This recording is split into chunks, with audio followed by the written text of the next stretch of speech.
Non, je n'ai pas assisté à la réunion. Donc, ce plan n'a jamais existé, n'est-ce pas?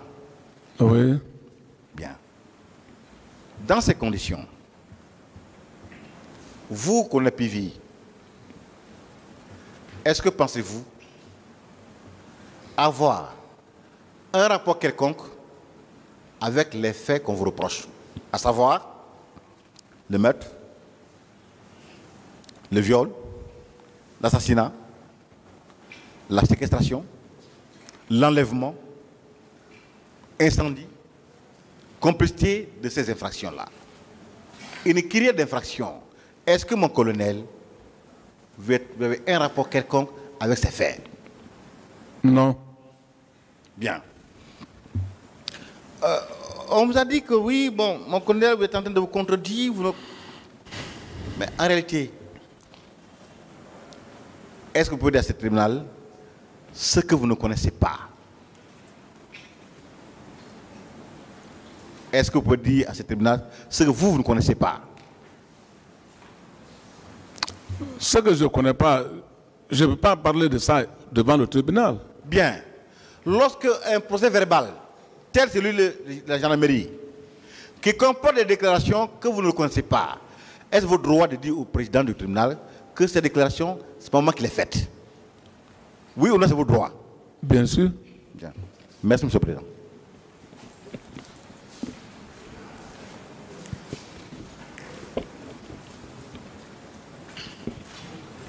Oui. Monsieur le Président, honorable assesseur, merci de me permettre de poser quelques questions au colonel Claude Pivi. Colonel? Oui. Je veux parler avec vous de 6 choses essentiellement. La première chose, je veux qu'on parle de la prise du pouvoir. La deuxième chose, je veux qu'on parle de M. Claude Pivi en tant que soldat, le soldat Pivi, et le ministre Pivi. La troisième chose, je veux qu'on parle du commandant Abou Bakar Diakité, alias Toumba. La quatrième chose, je veux qu'on parle des questions qui ont été posées et qui sont directement en rapport avec le président Dadis. Ce n'était pas pour vous, même pour lui. Je veux qu'on parle du complot contre Dadis. Et enfin, je veux qu'on dise devant ce tribunal à qui a profité ce complot. Je reviens sur le premier point, la prise de pouvoir. Je voudrais qu'on en discute en détail. Dites-nous comment le pouvoir a été pris, comment les choses ont évolué jusqu'à ce que le président Dadis soit désigné comme le président.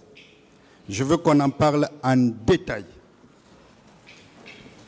Et je souhaite vraiment que vous donniez les vraies informations à ce tribunal pour éviter toute dissipation, toute confusion plutôt.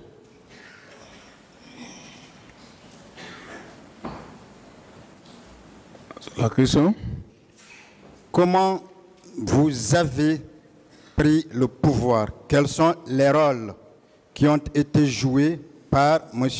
Claude Pivi, par les uns et les autres? Bon. Si je veux parler de la prise de pouvoir, ce pouvoir, c'est depuis très longtemps. Nous, on avait siégé là-dessus de s'organiser à ce que, au décès, parce que, paix à son âme, le journal L'Assemblée Comté était déjà fatigué, auquel souvent on se disait que bon, le jour où il sera mort, quand Dieu va l'appeler, le jour où il sera mort, le pouvoir, il faudrait qu'on le prenne. Mais, comme ce temps-là, c'est moi qui étais quand même le porte-parole de l'armée, donc toutes les équipes tournaient autour de moi pour pouvoir être renseignées des événements. Et dès que le président est mort la nuit, je fus être informé par la garde rapprochée même qui était au niveau du palais. Ils m'ont informé. Et moi aussitôt, j'ai informé le président d'Addis, parce que nous étions ensemble la nuit là. Je lui ai dit, bon, frère, il faut rentrer chez vous. Moi, je rentre au camp. Je vais essayer d'aller au camp pour organiser la situation qui est arrivée. C'est comme ça, il est allé, il était avec paix à son âme, Kelly, qui est son ami. Moi, je suis rentré au camp. Aussitôt, il y a eu le général Toto qui est venu. Et certains généraux sont venus encore me trouver là-bas, tel que le général Doumbouya, tous la Grandé. Un peu plus tard, on s'est déplacé, on est allé vers Bata. J'ai essayé de parler à les commandos qui étaient à Bata là-bas. Même le ministre de la Défense n'était même pas en place. Ça part de là-bas que je les ai demandé de l'appeler en tant que chef de bataillon qu'il vienne pour qu'on va essayer de siéger sur là-dessus. Alors, un peu comme ça, on s'est convenu la nuit. Et moi, j'ai dit au président d'Addis, j'ai dit que vous ne pouvez que vous présenter demain à 13h. À 13h, vous devez vous présenter. Tout va terminer à partir de 13h. Nous, on va mettre tous les points et on vous tiendra compte comment on va vous donner le pouvoir. Et quand la journée a été arrivée, ça trouvait que tout le camp était maintenant sous mon contrôle. Le camp était sous mon contrôle, où j'ai essayé de faire des groupes de bataillon char, de bata, ainsi de suite. J'ai dit, c'est moi-même qui ai dit au journal Sekouba, j'ai dit, vous n'avez rien à voir là-dedans, chacun doit nous suivre. Nous avons les derniers mots.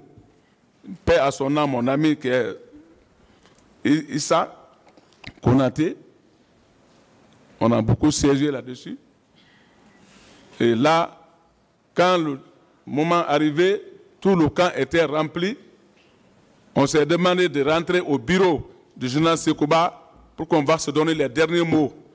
Mais ce n'est pas tout le monde qui doit rentrer dans son bureau. J'ai demandé que 3 personnes, plus ou moins 4. Donc, il y avait moi, il y avait Père son âme Issa, il y avait le général Sekouba et le président d'Addis. Nous étions au nombre de 4. Ils sont là. Vous pouvez demander aussi certains militaires derrière moi. Tout s'est passé au camp Alpha à vue d'œil de tout le monde. Donc, il y a Konaté, il y a Père à son âme Issa, qui a pris la parole. Il dit, bon, voilà, maintenant, là où nous sommes, il s'agit maintenant de faire la désignation de celui qui va être le chef de l'État pour la transition, pour être le président du pays. J'ai dit non. Il a dit, bon, c'est Sekouba qui doit être le président. Moi, j'ai tapé la porte, la table, j'ai dit non, tu ne dois pas dire ça. Très longtemps, nous, on a jugé nécessaire que le jour où Dieu va nous donner le pouvoir, là, on va donner au capitaine d'Addis. Parce qu'il nous a donné beaucoup de conseils très longtemps. Et c'est comme ça, ce pouvoir a été pu donner au capitaine d'Addis. Donc, j'ai demandé à Sekouba que vous devez être le ministre de la Défense auprès de votre camarade. Lui, il va être le président. Nous devons être des ministres autour de vous. Un peu comme ça, c'est comme ça. De là-bas, on est sorti. On est allé maintenant au bataillon du camp Fer, là où on a organisé maintenant les autres officiers supérieurs pour pouvoir organiser ce qu'on appelle le CNDD, c'est-à-dire les membres du CNDD, c'est-à-dire le général Toto, ainsi de suite. On les a dit d'organiser ça et quelques minutes. Moi-même, Claude Pivis, c'est moi-même qui étais à la porte. Vous pouvez demander les officiers supérieurs qui étaient le temps là, au camp Fer là-bas. Il n'y avait pas, même un sergent ne pouvait pas rentrer là-bas, ni même un lieutenant. Non.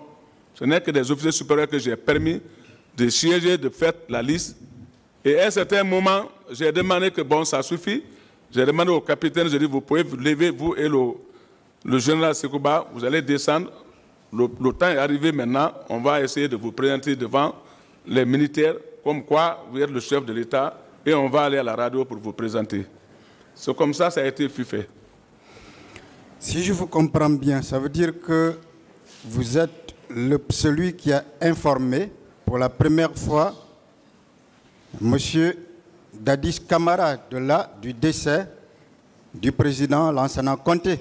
Bien sûr, moi je l'ai informé à table. Ça veut dire que c'est une contre-vérité lorsque M. Toumba dit que c'est lui qui a murmuré à l'oreille du président Dadis.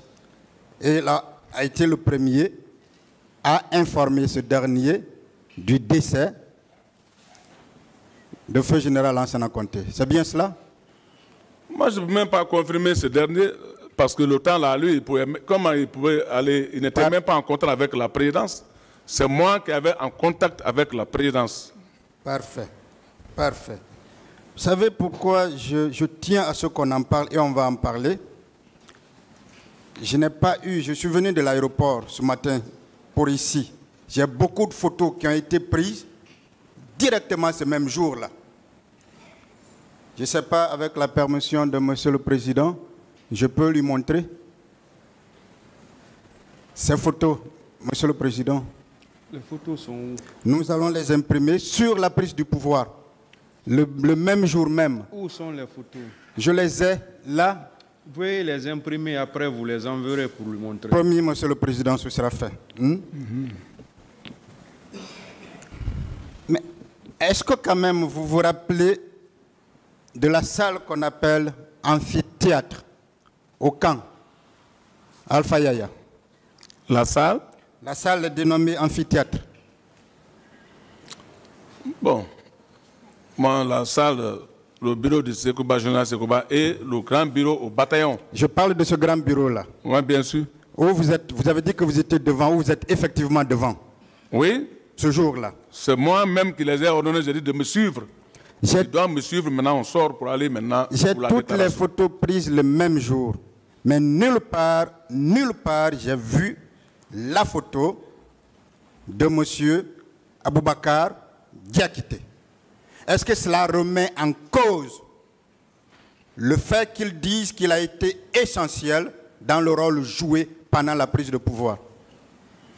Moi, c'est devant le barreau ici que moi, j'ai attendu parler que j'ai fait ça, j'ai fait ça, j'ai fait ça, alors que tout s'est passé devant les militaires guinéens. Les militaires guinéens en ont témoin. C'est parfait. Monsieur Aboubakar Diakité a dit, juste par rapport à cette prise de pouvoir, que le militaire guinéen le plus armé à l'époque était le général Sekouba.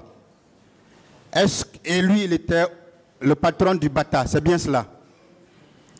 Il était le chef de bataillon du Bata. Est-ce que si vous n'étiez pas aussi essentiel, aussi fort, vous pouviez prendre le pouvoir au camp Alpha Yaya en présence du militaire le plus armé et le plus craint? Est-ce que c'était possible si vous n'aviez pas été là? D'abord, avant que le général Sekouba rentre à Canfer, c'est moi qui l'a donné l'ouverture parce que j'étais le porte-parole. Quand il a quitté Massanta, c'est moi-même qui a ordonné le camp d'ouvrir le camp pour qu'il rentre. Malgré le fait qu'il soit le patron de ce camp, il a fallu vous pour qu'il rentre au camp. Le bataillon était sous mon contrôle. C'est bien ça? Bien sûr. Le bataillon était donc sous votre Tout le camp était sous mon contrôle. Est-ce que vous confirmez que le général Sekouba lui-même voulait le pouvoir? Si le général Sekouba voulait le pouvoir. Bon, moi, je ne peux pas savoir s'il voulait le pouvoir, mais il ne pouvait pas prendre le temps là, devant nous. De toutes les façons, il ne pouvait pas le prendre, n'est-ce pas? Oui. Est-ce que vous confirmez aussi que le général Toto voulait aussi le pouvoir? Bon, chacun de ceux-ci là, il voulait le pouvoir, parce que peut-être sont des officiers supérieurs, mais ils ne se sont pas manifestés. Toujours ce jour-là, je voudrais que vous disiez publiquement qui avait humilié le général Toto. Est-ce que Marcel? Est-ce que M. Diakité? Ce jour-là, personne n'a humilié le général Toto. Ce jour-là, Ce jour-là, on personne. l'avait humilié. Personne. Parfait. Si je vous comprends bien, donc, la décision de la prise de pouvoir a été prise entre vous, Monsieur Claude Pivy, Feu Issa, Général Sekouba Konaté et le président Dadis Camara. Merci. Monsieur Aboubakar n'était même pas là. On ne le voyait même pas là-bas, le temps là. Faut pas... Mais- On nous fait comprendre qu'il est allé détruire plusieurs postes de résistance. On est même allé jusqu'à penser qu'il était extraterrestre et qu'il avait juste pris sur lui un corps humain. Vous pensez que lui seul, à cette époque-là, pouvait bien mettre ou prendre 3 camps en même temps? On a fait appel à tous les camps de se rendre au camp Alpha tranquillement et chacun s'est rendu tranquillement au camp. Donc tous les responsables des différents camps étaient déjà au camp Alpha Yaya. Absolument. Donc il n'y avait pas de raison qu'un autre quitte pour aller dans un autre camp. Non. Vous savez, je vous crois. Vous savez pourquoi? Parce que si ça n'avait pas été le cas, la prise du pouvoir n'aurait pas été sans effusion de sang. Si des camps s'étaient levés contre vous, on aurait eu du sang en Guinée. Est-ce que vous pouvez au moins le dire, même si tout le monde le sait, qu'en 2008, le président Dadis a pris le pouvoir sans effusion de sang? Effectivement, il n'y a pas eu d'effusion de sang. Même le bataillon char, même le camp Alpha que on parle, chacun s'est rendu tranquillement. Et depuis le temps là, vous pouvez demander les militaires du bataillon char, leur chef, c'est eux-mêmes qui étaient dans les commissions. Ils étaient dans les commissions aussi. Alors, si on vous comprend bien, par rapport à la prise de pouvoir, si le président Dadis devrait rester redevable à quelqu'un, c'est bien à l'armée, pas à un individu bien déterminé. Bien sûr, à l'armée. Bien sûr. Si l'armée n'avait pas voulu, grâce à vous, il ne serait pas devenu président. Bien sûr. On va aller au deuxième point. Je veux qu'on parle de M. Claude Pivy. Naturellement, ce qui n'a pas été déjà dit. D'abord le soldat et le ministre. Est-ce qu'il y a quelque chose que vous n'aviez pas dit devant ce tribunal vous concernant? Bon. L'homme que vous êtes.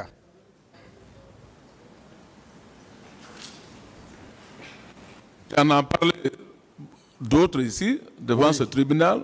D'autres choses que vous avez fait pour le bien de notre pays. D'abord, j'ai bien dit que dans ce pays, même l'agitation entre les races au niveau de Zérekoré, quand il y a eu des problèmes là-bas, Oui. c'est moi et le colonel Tebro qui a fait le déplacement ici, où nous nous sommes rendus à Zérekoré, où il y a eu plus de 200 et quelques morts. Et nous avons siégé les recherches et on a mis la paix et on a essayé de donner la main entre les citoyens de Zérekoré. Tout le monde est devenu même famille. On a fait ça plus de 8 mois, on est basé à Zérekoré, moi et le colonel Tebro. Est-ce qu'une personne capable de piller de pauvres populations peut bien se permettre d'accomplir un tel acte républicain? On ne peut pas.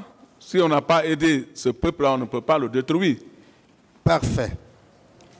Dites-moi, vous avez servi, je vais revenir sur certaines choses par rapport aux soldats que vous êtes. Vous avez servi le régime du feu président Lansana Conté, n'est-ce pas?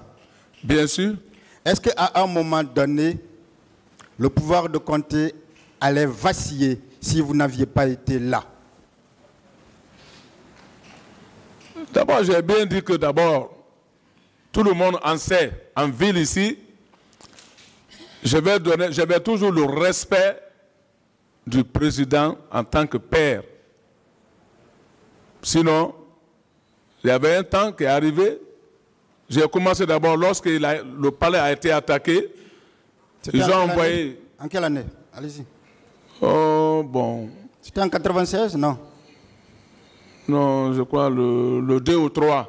Allez-y. Le 2 ou 3 février. Ok. Quand il y a eu l'attaque au niveau du palais, la fois passée, il y a un des doyens qui a parlé de Ouaouaran. Donc, quand ça a été fait comme ça, ils ont pris le président envoyé au camp Al-Faya. C'est moi encore qui ai été l'auteur pour sauver le journal Conté là-bas, au niveau du camp Al-Faya. Ce jour, qu'est-ce qui s'est passé? Lorsqu'il a été arrêté, il était au camp Al-Faya, il a fait quelques jours. Alors, il s'agissait d'aller le terminer au niveau de l'hygiène militaire. Donc, le matin, tous les officiers supérieurs ont fait le rassemblement devant le drapeau du camp Al-Faya, où il y avait les Gbago Zoumangui, les Vamra Oulari, ainsi de suite. Moi, en tant que caporal-chef, je suis allé à Bata, j'ai organisé au moins 5 de nos hommes. J'ai dit, on ne peut pas rester ici, ils vont essayer de faire du mal à notre président parce que c'est à son temps que nous, on a été recrutés dans l'armée. Allons-y, on va essayer de crier fort au niveau du bataillon et on va essayer de dégager. C'est comme ça qu'on a été pour crier au niveau du bataillon et on a dégagé tout ce qui avait déjà préparé contre le général Conté. On l'a demandé de venir au drapeau, de s'adresser à nous, les militaires, et on est prêt à le défendre, et on l'a défendu, et je l'ai pris, je l'ai confié dans un lance-grisère de l'hôpital, j'ai dit accompagne le président au BKG. À ce moment-là, vous n'étiez que caporal-chef, hein? J'étais qu'un caporal-chef. Est-ce que là n'est pas l'expression d'une loyauté vis-à-vis de celui-là qui était le premier magistrat du pays, ou le commandant en chef des forces armées? En le faisant, vous vouliez indiquer à toute l'armée que vous êtes loyal, n'est-ce pas? Ça, c'était mon premier devoir, loyal. Est-ce que c'est le seul devoir accompli vis-à-vis de feu général Lansana Conté? J'ai dit bien le 2 ou 3 après. Ça, c'était le premier acte. Deuxième acte, c'est lorsque j'ai été désigné en l'an 2000, je crois 6 ou l'an 2007. Bon. Quand j'étais désigné comme porte-parole de l'armée, ça faisait le deuxième, où encore l'armée a eu confiance en moi de me désigner comme porte-parole.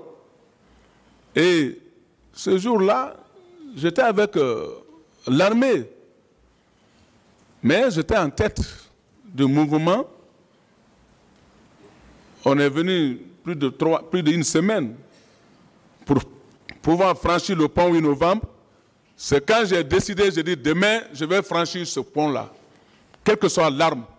Et j'ai franchi le pont 8 novembre devant tout le monde, avec des milliers de tirs qu'ils ont fait. Tous les militaires de ce temps-là, je les ai laissés à quelques 100 mètres. Je dis, laissez-moi seul, je vais aller jusqu'à là où ils sont assis derrière le pont 8 novembre. S'ils veulent, je vais leur montrer des exemplaires. Je suis venu, ils ont tiré sur moi fatigué, moi je suis venu. Finalement, j'ai fait appel à mes hommes. Moi, je les ai désarmés, ceux qui étaient là-bas. J'ai pris certaines de leurs armes.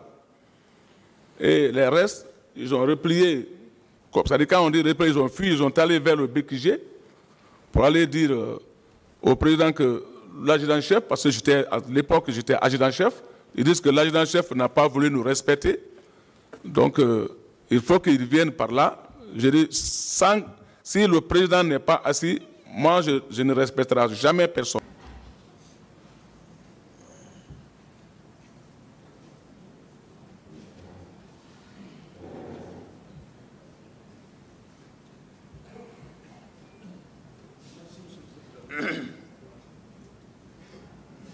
Monsieur Raphaël. Présent, maître. Est-ce que vous avez connu M. Begré? Oui, à la présence. À la présidence. Oui, maître. Est-ce que vous l'avez connu en dehors de la présidence? Oui, maître. Où, précisément? À Kambaro. À quel moment? Au temps de Conté. Qu'est-ce qu'il faisait là-bas? Non, c'est ça qu'on appelle.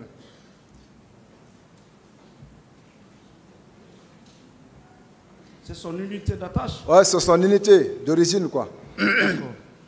Vos relations étaient les meilleures? Non, il n'y avait pas de relation entre... Parce qu'il a ses promotionnaires à Kanfaya, Numba, donc c'est comme ça. D'accord. Dans le dossier, certains l'appellent Pégré, d'autres disent Bégré. C'est la même personne, hein? Ah, je n'en sais rien. D'accord. Alors, est-ce que vous connaissez ses relations avec le commandant Toumba? Non, maître. D'accord. Après la prise du pouvoir, est-ce que vous vous êtes rencontrés à plusieurs reprises? Oui, maître. Où et dans quelles circonstances? À Koundara. À Koundara. Lorsque, pendant le repos, vous venez faire la revue des troupes avec le commandant Toumba? Salutations. Salutations. En compagnie du commandant Toumba? Oui, maître. À combien de reprises? Je n'en sais pas, je n'en sais pas. Une seule fois ou deux fois? Avant les événements? Non, deux fois on vient avec le président. Parce que quand Konaté était à chose qu'on appelle Taouia, quand on partait passer la nuit là-bas, avant de partir, on est venu avec le président là-bas, tourner encore, se retourner. D'accord.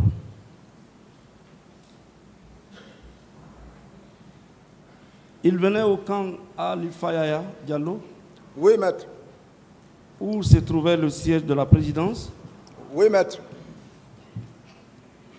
Quand il venait, il rencontrait souvent le commandant Toumba. Là, je n'en sais rien. D'accord. Et Marcel? Vous avez connu Marcel? Je connais Marcel très bien. Très bien. Très bien. C'est-à-dire? On a séminé ensemble depuis deuxième classe. Vous êtes de la même promotion? Non, maître. Et ils sont devant nous. D'accord. Mais vous, vous êtes de la même promotion que le commandant Toumba? Oui, maître. Qui est de la même promotion que Paul Massa? Oui, maître. Donc vous aussi, vous êtes de la même promotion que Paul Massa? Que Paul Massa? Ah, tu as dit deux noms là-bas. Paul Massa Guilabogui. Mais j'avais dit un autre nom. Quel nom d'abord? Vous êtes de la même promotion que Toumba? Oui, maître. Monsieur Toumba est de la même promotion que Paul Massa? Oui, maître. D'accord. Monsieur Raphaël. Président, maître. Avant les événements du 28 septembre, le chef d'état-major général des forces armées avait consigné tous les militaires au camp, sur instruction du président de la République. Vous étiez au courant? Nous étions en mission. D'accord. Et après le 29, après le 27, vous étiez au courant de cette consigne? C'est quand je suis venu, mon patron m'a parlé. Il dit, c'est aujourd'hui, c'est un jour de repos passé, il était en civil. Donc ça m'a confirmé qu'aujourd'hui, il n'y a pas de travail. D'accord. Vous êtes militaire, non? Oui, maître. De surcroît, garde rapproché de l'aide de camp du chef de l'État. Oui, maître. Vous pouvez me dire que vous n'étiez pas au courant des événements qui devaient arriver au stade? Oui, maître. Je n'étais pas au courant. Vous n'étiez pas au courant? Oui, maître. Ah, pourtant, le commandant en chef, le chef d'état-major général des armées était au courant? Ça, c'est les F Girassi. Et il a donné des consignes. Nous sommes venus tardivement. C'est pour cela que je dis qu'on est venu le lundi matin. D'accord. Le lundi matin, le 27. 28. Le 28. Le 28. Vous êtes rentré le 27 ou le 28? Le 28 matin. Le jour des événements alors? Oui, maître. D'accord. Et ce jour-là, vous étiez au camp? Non, maître. De l'abbé, vous êtes rentré chez vous directement? Oui, maître. De l'abbé, vous êtes rentré directement chez vous? On était fatigués ce jour même, fatigués par le voyage. Vous habitez où? Yimbaya Taneri. Vous n'êtes pas venu raccompagner votre chef au camp, vous êtes rentré directement chez vous? D'un voyage, vous n'avez pas raccompagné votre chef à sa résidence, vous êtes rentré directement chez vous? Non, je suis rentré dans sa chambre. Je l'ai vu couché en civil, habillé à un maillot complet et à dos sur son lit, son pied sur le sol. D'accord. Ce qui signifie que vous étiez venu au camp? Oui, au voyage de l'abbé. D'accord. Et le 28 matin? 28 matin. Ok. Monsieur Raphaël. Présent, maître. Excusez-moi, rappelez-moi, à quelle heure vous avez quitté le camp Al-Faya pour aller chez vous? À 7h15. 7h du matin. 7h15.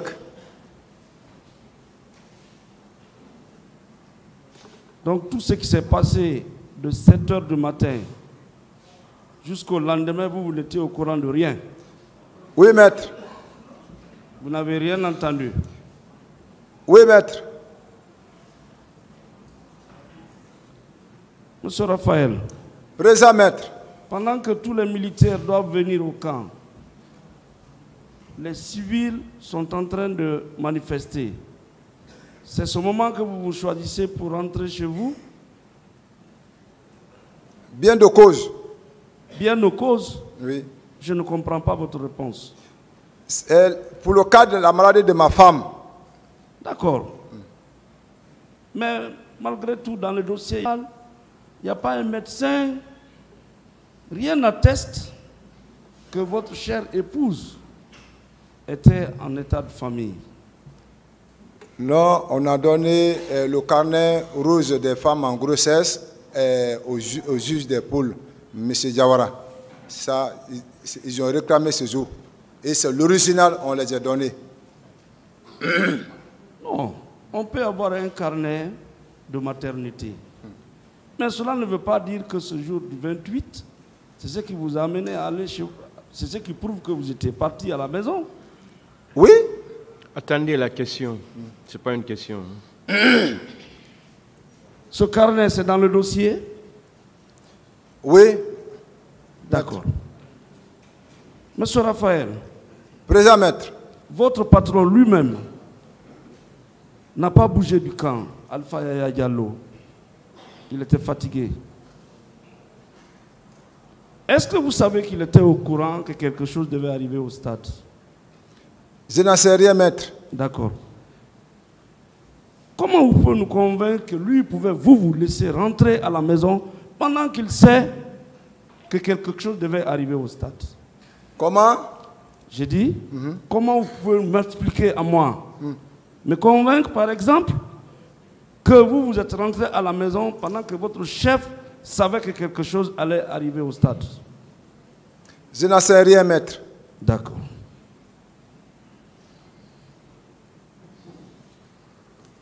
Je suis troublé. Ce jour, le 28, vous avez vu Marcel au camp? Non, maître. Vous avez vu le colonel Pivi au camp? Non, maître. Quelle était l'ambiance quand vous êtes venu du voyage? C'était de beau matin. Bon, les gens n'étaient pas tellement en mouvement, donc je n'ai pas observé cela. Mais il y avait un quartier consigné. Oui, maître. Quartier consigné. Oui, c'est ce que je vous ai dit. Mon patron m'a parlé qu'aujourd'hui, il n'y a pas de travail. Voilà. Donc je l'ai vu en civil. C'est difficilement qu'il se met en civil. D'accord. Donc, vous, pendant que le quartier est consigné, vous êtes rentré à la maison auprès de madame. Oui, maître. D'accord. Monsieur Raphaël. Présent, maître. Pardon, rappelez-moi, quel jour vous êtes réapparu auprès de votre chef? Le 8, maître. D'accord. 28, 29, jusqu'au 8 octobre. Oui, maître. Pourquoi cela? Pour le cas de ma femme, l'état de ma femme. Pendant ce temps, elle avait été délivrée? Quoi? Elle a accouché entre-temps? Non, maître.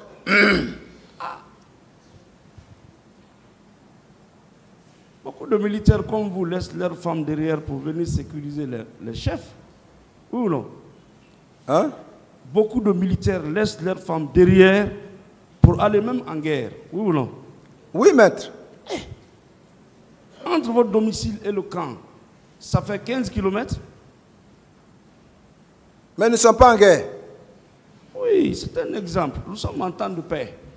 Voilà. Mais moi, je ne comprends pas que vous abandonnez le camp pendant 8 jours. Tranquillement, vous êtes chez vous, alors que le pays était troublé.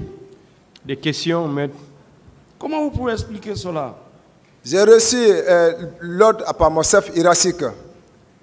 Un repos. Le tribunal appréciera. Merci, maître. Vous n'avez reçu l'ordre que ce petit temps-là, c'est-à-dire pour éviter qu'on ne vous colle quoi que ce soit. Oui ou non? On dit ce jour, le chef d'état-major a décrété qu'il n'y a pas de mouvement. D'accord. Et moi, j'ai demandé permission. Et si mon chef a accordé, oui, c'est un crime? Ce n'est pas un délit non plus. Voilà. Vous savez qu'il est venu confirmer ici, effectivement, qu'il vous a donné la permission. Oui, maître. Voilà, il vous a dédouané. Oui ou non? Oui, même. Voilà, il vous a éloigné des événements du 28. C'est bien ça? Par la protection du Seigneur.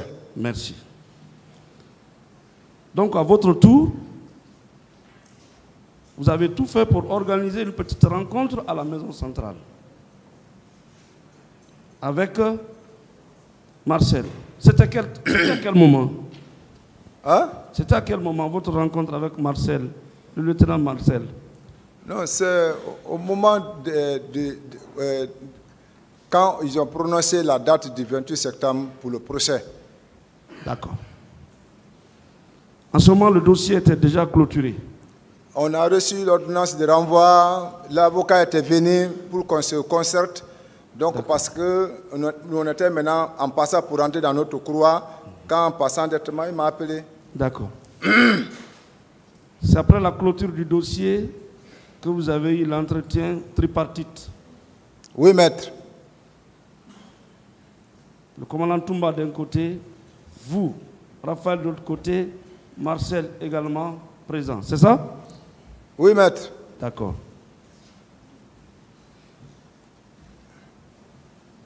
Et c'est en ce moment, selon vous, le commandant Toumba aurait dit à Marcel, je t'avais dit de ne pas sortir avec sa troupe. Vous confirmez cela? Oui, maître. D'accord.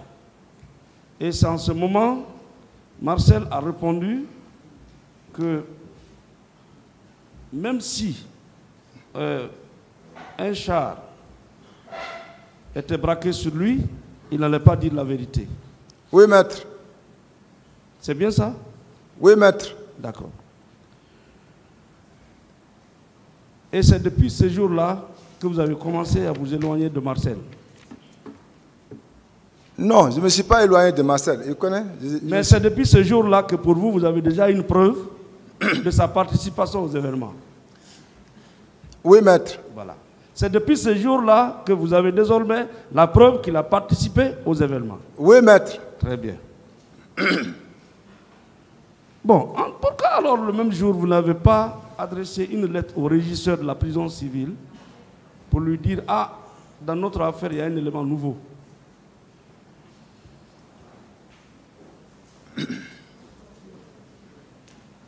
C'est la question? Oui. Là, je n'en sais rien, c'est celui qui nous a invités. Attendez, vous êtes poursuivi. Depuis 14 ans, vous êtes en prison. Il a répondu. Hein. Ce jour-là, vous avez la preuve désormais que Marcel était au stade, selon vous. Là, selon l'explication, parce que lui et moi, on a fait plus de 7 ans avant que Toumba vienne à la sûreté. On presse la parole. Les pasteurs viennent. Ils pressent la parole, ils nous disent de dire toujours la vérité, même si on a commis quoi, mais Dieu viendra à notre secours. Et que moi en personne, je communique avec lui. Et que moi en personne, je lui ai posé la question. C'est toi qui m'as inculpé dans l'affaire du 28 septembre? Il dit non, et j'ai confiance à ça. Donc maintenant, Toumba qui n'était pas avec nous, depuis il était en cavale. Moi je pensais que lui il est déjà exécuté par là-bas. Et que lui, par surprise, il est venu à la maison centrale. 4 ans et 5 ans avec nous. Maintenant, à la fin maintenant, là où il y a les pasteurs qui ont parlé, là où moi, son oncle, je l'ai parlé, il n'a jamais reconnu devant moi. Toumba n'est pas pasteur. Toumba n'est pas conseiller. Et qu'il a demandé, ce n'est pas par fouet qu'on a mis sur lui. Et que tranquillement, il reconnaît là-bas. Ah, si c'est toi, tu as vécu avec quelqu'un pendant 7 ans et que vous pressez la parole, les pasteurs ont parlé. Qu'est-ce que tu vas dire? Ce n'est pas moi. C'est en dernière minute que j'ai compris que vraiment, ce qui est de sa bouche. Je ne mens pas sur lui. D'accord. Vous avez fait le policier avec Marcel? Non, je n'ai pas fait policier avec Marcel. Vous avez fait l'enquêteur avec Marcel? Je n'ai jamais fait l'enquêteur avec Marcel. On est sincère, on presse la parole, lui et moi, à la maison centrale. Monsieur Raphaël. Voilà. Monsieur Raphaël. Présent maître. La version que vous venez de rappeler, parce qu'elle a déjà été dite, avait été rappelée ou indiquée par le commandant Toumba. Pourquoi cette coïncidence? Pourquoi? Quoi? Pourquoi la même version entre vous deux? Quelle version? Marcel. Ce que vous avez déclaré là, c'est la même chose, c'est la même déclaration que Toumba, M. Toumba a eu à faire ici. Comment vous expliquez cela? Non, je ne fais que répéter selon ce qu'on a. Nous ne sommes pas des enfants. C'est ce qui a été répété parce que lui nous a appelés en fonction de dire « Ah, nous partions, c'est pour qu'on dise la vérité. » Très bien. Est-ce que vous comprenez? Est-ce qu'on peut conclure que vous avez formé un bloc contre Marcel? Hein? Est-ce que je peux conclure que vous et le commandant Toumba, vous avez formé un bloc contre Marcel? Marcel connaît qui est cessé. Ce n'est pas parce qu'on est au barreau. Marcel connaît qui est cessé. Moi, je ne suis pas dans le mensonge. Quand vous parlez de bloc, ça veut dire que vraiment, Marcel me connaît et je le connais. Je ne suis pas dans le mensonge. Il connaît. Ça faisait peut-être, mais il me connaît. Mais, s'il vous plaît,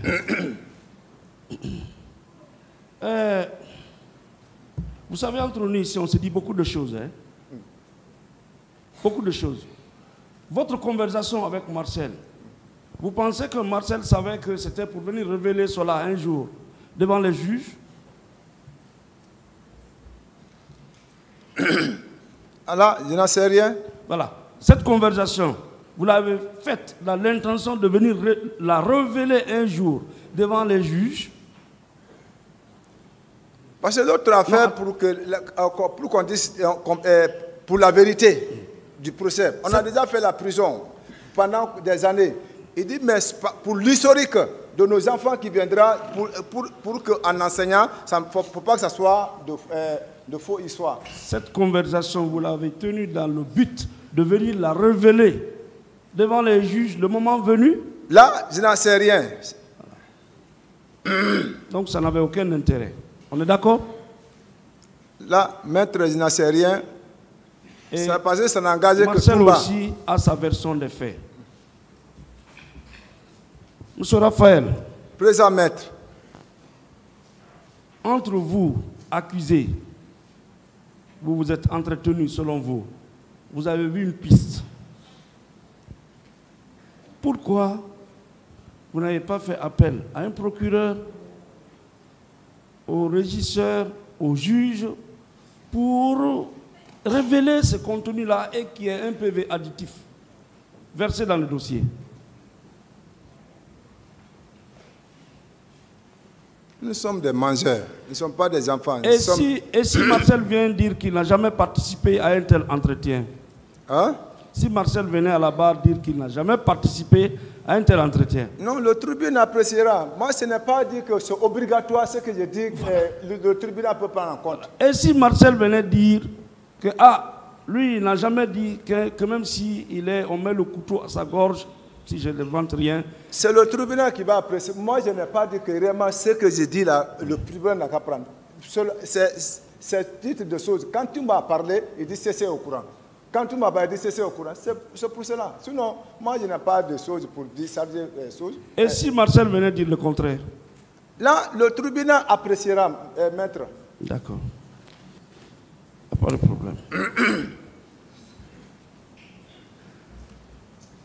Monsieur Marcel, pardon, monsieur Raphaël.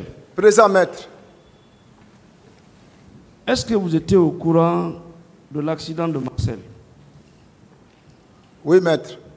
Quand? Non, je ne connais pas le temps, mais quand même, j'étais informé. D'accord. Marcel a déclaré ici que son accident l'a empêché de bouger. Marcel a déclaré ici que son accident qui a failli lui faire perdre la langue l'avait empêché de bouger, de sortir. Là, je n'en sais rien. D'accord. Au moins, il y a la preuve que lui, il a fait un accident parce que M. Toumba... Mais je reconnais. Vous-même, vous le connaissez. D'accord. Oui. Une raison de plus. Mais vous, il n'y a aucune preuve que le 28, vous vous étiez éloigné de votre patron. Non, il y a preuve. Moi, c'est pas une question. D'accord. C'est pas une question. Attendez les questions. Posez des questions, maître. Monsieur Raphaël. Présent, maître. Est-ce que vous êtes venu au stade? Non, maître. Est-ce que M. Toumba peut quitter le camp Samori, plutôt, le camp Alpha Yaya, avec un civil venir au camp sans que vous ne soyez avec lui? Là, je n'en sais pas.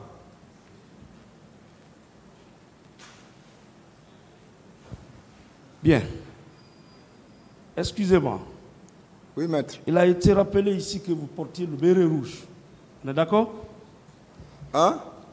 Votre béret était rouge. Oui, oui, maître. Malgré que vous êtes artilleur. Oui, maître. Le béret que portait le commandant Toumba était rouge. Oui, maître. Très bien. Et plusieurs témoins, notamment le président Sidia Touré, M. Baouri, Mme Fanta Kourouma, M. Abdraman Ba, Suleiman Ba, Ansoumane Kamara, Dibafoué, qui ont tous été entendus, des parties civiles et des témoins, affirment que le commandant Toumba est venu au stade avec 2 véhicules militaires remplis de bérets rouges. Est-ce que vous étiez dans ce cortège? Ça n'engage que lui. S'il a été, celui qui répond. Est-ce que vous étiez là avec lui? Non, je n'étais pas avec lui. Mais ce n'était pas une promenade. Il ne partait pas à Eden, à 7-Eleven, ces jours-là. Il venait quand même au stade où il y avait des manifestations. Madame pouvait attendre. Qui vous pouvez convaincre que vous n'étiez pas avec lui ces jours-là? Quelle est la preuve que vous n'étiez pas avec lui ces jours-là? Ah ouais, j'étais parti accueillir un président de la République dans le ventre de ma femme pour augmenter ma population. C'est ça la preuve? Ah oui. D'accord. Tous ces témoins disent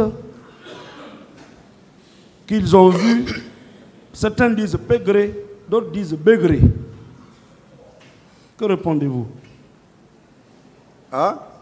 Ces témoins affirment avoir vu Pégré au stade. Ah, je n'en sais rien, maître. D'accord. Monsieur Raphaël. Présent, maître. Après les événements, vous êtes réapparu le 8. C'est bien ça? Oui, maître. Au camp Alpha Yaya. C'est bien cela? Oui, maître. Et vous avez repris service? Oui, maître. Habituellement. Vous avez repris votre service habituel? Oui, maître. D'accord. Pourquoi, selon vous, le colonel Pivi avait décidé de mettre aux arrêts le commandant Toumba, selon vous? Là, je n'en sais rien parce que ça, c'est affaire des chefs. Entre eux. Nous, on est simple garde-corps. On ne peut pas se mêler. D'accord. Pourquoi le colonel Pivi n'a pas décidé de mettre aux arrêts le commandant, le capitaine Marcel? Je n'en sais rien. Ah, pourtant vous avez déclaré ici qu'il y avait des rumeurs persistantes, insistantes, qui disaient, tout le monde disait que le commandant Toumba est parti au stade et que c'est avec sa rentrée que des tirs ont commencé.